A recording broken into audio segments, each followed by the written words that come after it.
सन 36 आश्रम पक्षाच्या माध्यमातून आज मी सरकारचा नवीन भ्रष्टाचार उघड करण्याचा प्रयत्न करत आहोत। अरबी समुद्राच्या लाटेखाली लपलेलं गुपित तुमच्यासमोर मी उघड करण्याचा प्रयत्न करत आहोत।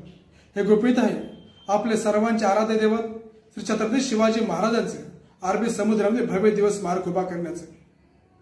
सन 2013 मध्ये सरकारने असा निर्णय घेतला की महाराष्ट्राचे आराध्य दैवत श्री छत्रपती शिवाजी महाराजांचे अरबी समुद्रामध्ये भव्य दिवस स्मारक उभा करायचे।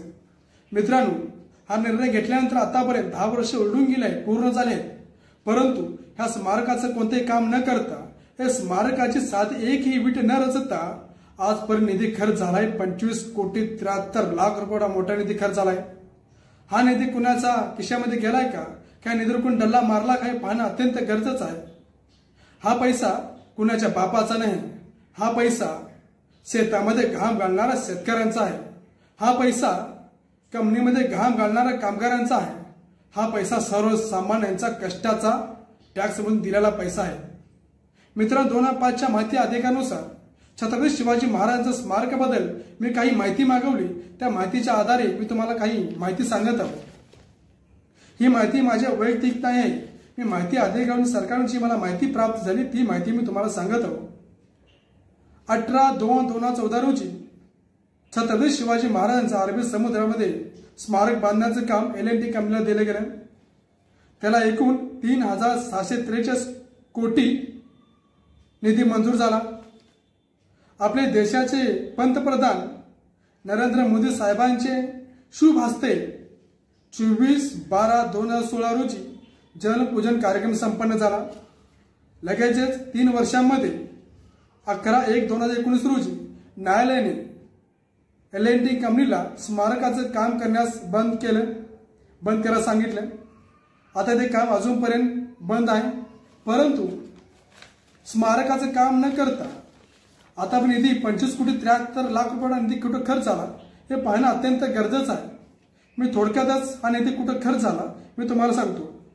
सल्लागार फी, मित्रांनो, सल्लागार फी 16,60,00,000 रुपये, पर्यावरण विषयक अभ्यासक 3,50,00,000, भूतर चाचणी इतर अहवाल 2 कोटी, न्यायालयीन प्रकरण फी 75,00,000, इतर संग्रह फी 1,88,00,000, प्रकल्प कार्यालय 1 कोटी रुपये।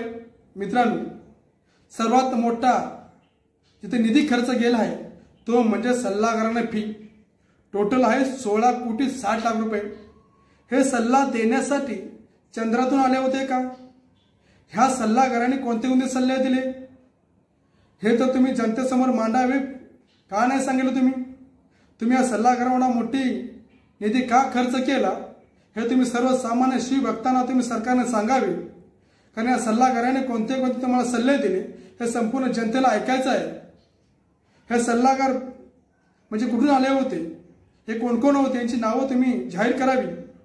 दुसरी, पर्यावरण विषयक अभ्यासक 3,50,00,000 असला कसला त्यांनी पर्यावरणाचा अभ्यास केला, त्याला 3,50,00,000 खर्च केले।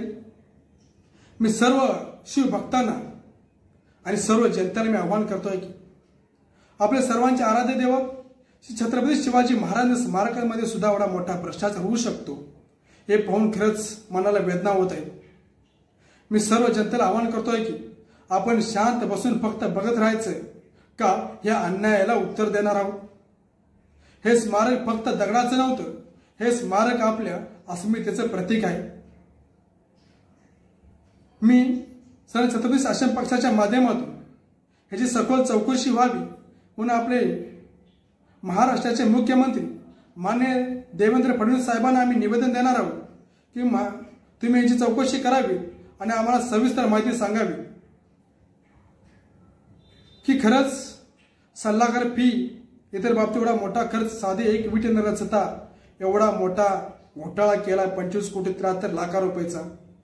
खरंच हे आपलं सरकार, हे आपलं प्रशासन किती भ्रष्टाचार आहे याच्यावरून दिसतं की साधे छत्रपती शिवाजी महाराजांच्या स्मारकात सुद्धा पैसे सोडत नाहीत। मित्रांनो, तुम्हाला हात जोडून मी विनंती करतोय की सर्वांनी एकत्र यावं, कारण हा पैसा छत्रपती शिवाजी महाराजांच्या स्मारकाचा आहे। हा पैसा कुणाच्या बापाचा नाही.